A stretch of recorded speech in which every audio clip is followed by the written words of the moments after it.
Finally, the curse has been broken. Kinda. Raptors win 122-120 over the Chicago Bulls. And man, was this was a crazy game. I mean, I don't even know where to start. The Raptors come out in the first 3 quarters and are awful. They're shooting the ball all right, but they can't stop anything. Their defense was nowhere to be found. You know, they gave up 31 points in the first quarter, 28 in the second quarter, 35 in the third quarter. You know, and they lose all the quarters, obviously, 31-27, 28-27, and 35-25. I mean, they're down by 15 going into the fourth quarter. And then the Raptors win that quarter 34-19. God, I'm tired. It was funny. You know, in the fourth quarter, late, obviously, when the Raptors were making their huge comeback and everything, and there was missed basket, Raptors were making a shot, they missed a shot, we grab a rebound, and I'm like, man, Casey, call a timeout or something. And there he goes, calls a timeout, because I need a timeout, because I'm gassed after watching it. But man, this team did not quit at all. I mean, they fought, they clawed, they did not give in whatsoever. And I got to say, right off the bat, you know, my player of the game, I know DeMar was amazing in this one. He is the guy that, you know, obviously leads the team. 42 points, 7 rebounds, 8 assists, a steal, and a block. I mean, and by the way, that block, that was gorgeous. That was an unbelievable block. Gets up there, looks like Bismack in the playoffs against LeBron. Kind of, right? It kind of looked like that. But I got to give the player of the game to PJ Tucker. I mean, this guy comes in the fourth quarter. I mean, he was in the game, you know, all game long. But he came out in that fourth quarter and is like, Jimmy, I ain't letting you breathe. And he didn't. He was all over him. I mean, he did, like I said, he didn't let him breathe. You know, and it was amazing to see how amazing PJ Tucker did. He also got a big 3 to start the rally coming. You know, he got a big corner 3 to get the ball rolling. He ends up 8 points, 12 rebounds, a block, and an assist. You know, he was 3 of 6 shooting, so not crazy. But, you know, he had 12 rebounds, big rebounds, and just the work he did on Jimmy Butler was just fantastic in the fourth quarter and in the overtime. He was phenomenal. There's so much more I want to talk about. Where to start? Well, let's start with what happened in the third quarter with, was that Odor and Bautista out there? Or was it Serge and Lopez?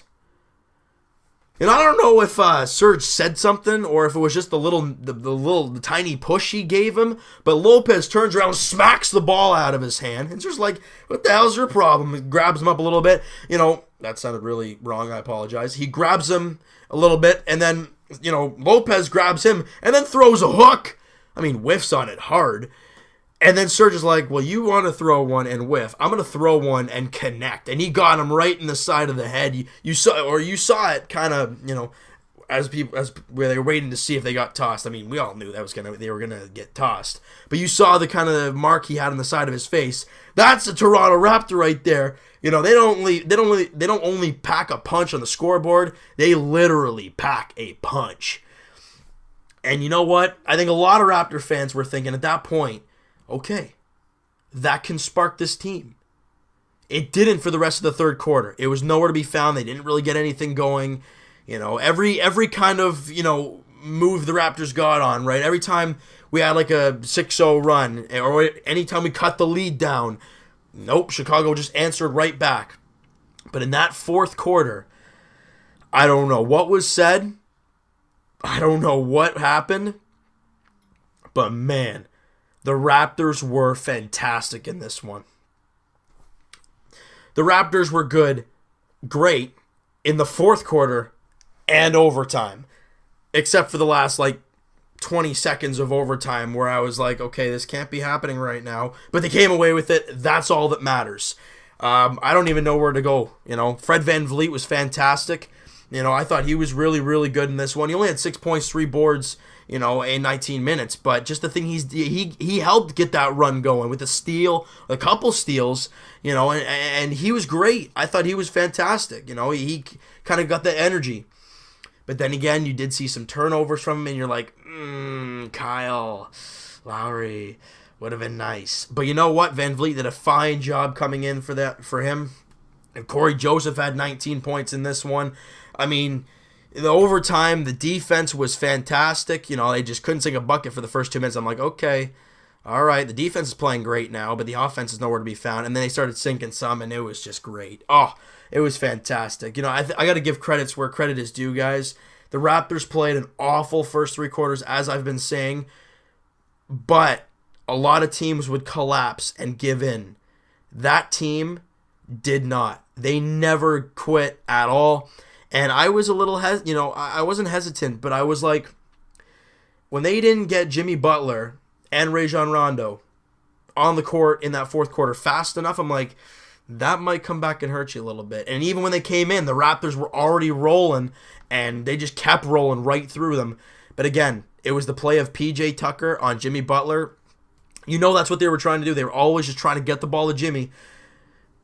But P.J. Tucker's just like, I'm up in your grill, bud. You want to try something? You want to try and drive? I'm on you. I'm all over you. Patrick Patterson had a few huge blocks in this one. I mean, what else do I want to say? I mean, I don't really know what. There's so much more. But it's just, this team confuses me a lot. They were playing great basketball out of the All-Star break, winning 3 games against Boston, and they were doing great, and it was fantastic. Then they hit a wall, and we're like, where's this team gone? And then they win a couple games, defensive games, and they get crushed by Oklahoma City. Then they play 2 really good games and win, and they come out and play 3 abysmal quarters in this one, but play a ridiculous fourth quarter, and then win it in overtime to break the curse. And we did it without Lowry. That's another big thing you got to take from this. And the Raptors have won 3 straight games as well. That's another thing we got to take from it. The Raptors are still rolling, only half a game behind the Wizards. I mean, as much as we've been saying, let's focus on the Raptors. Let's continue to do that. But the Wizards are right there. They're right there, and we can smell it. We can just smell them right there in front of us. I mean, if I miss any big moments, guys, please let me know. I know there's more, but I just can't. I'm trying to look at the players and trying to say, I remember that now. And also the ridiculous amount of turnovers early in the game. The Raptors did end up with 16 turnovers. I'm going to quickly go through the stats. The Raptors did shoot 50% from the field. Chicago at one point was shooting like 70%, which I'm like, okay, that's got to change. They ended up shooting 47%. Much better. And then when the Raptors missed like 5 straight free throws in that fourth quarter, I'm like, oh God, this better not be the way we lose. And luckily, they found a way. The Raptors out-rebounded them again, 50-39, 16-9 in the offensive boards. The Raptors did have 18 assists as well in this one. And in overtime, I'm going to take one play and just say this was a beautiful example of the way this team plays when they're humming, when they're doing well. That last shot by Corey Joseph. You saw DeMar, you saw him get doubled. All right, kicks it to Van Vliet. Bang, right to Corey. Gets in a little bit, takes a 2. Wow, he just banged her home. And that was it. And that was a beautiful possession because everyone's on DeRozan. Van Vliet, well, you got to make a guy or two because you think he's going to chuck it up. Nope, Corey's wide open on the other side. And just a beautiful shot there. And, beautiful. Was it a gorgeous game, and did the Raptors really, really deserve to win this game? If you look at the fourth quarter onwards, yes, they really deserved it. But if you're looking at it from a whole game standpoint, not really. But you know what? Those are type of games you got to win in the playoffs, down the stretch, big games, and they found a way to do it tonight. I'm proud of these guys. I know you guys are too. The curse is over. Well, I mean, technically, numbers-wise, it's over. If you guys didn't know, the Raptors, have lost 8 straight? 11 straight to the Bulls, and have not beat them since 2013, December 2013. Too long. But Now you can say the last time the Raptors beat the Bulls was on March 21st, 2017. Because that's today, if you didn't realize it. So you know what, guys? That is going to do it for this one. If you guys enjoyed the video, and man, if you enjoyed this game, hit that like button, because this was full of everything.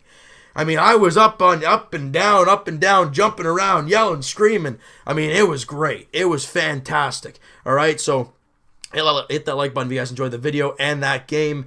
Hit the subscribe button if you guys have not already, because, man, every game that goes by, you see, I don't know if you noticed there's little red marks. Yeah, because I'm kind of sweating because I'm freaking out. Hit the subscribe button if you guys haven't already, because there's going to be plenty more of this. I don't know if I can handle it, but I'm going to enjoy it for sure. That's for darn sure. Right? Comment down below what you guys thought of this game. If I missed any big moments, please let me know. I know there's a bunch more. Pick away. Let me know. And my goodness, we'll talk to you guys tomorrow night, Leafs edition, as they're getting some help tonight.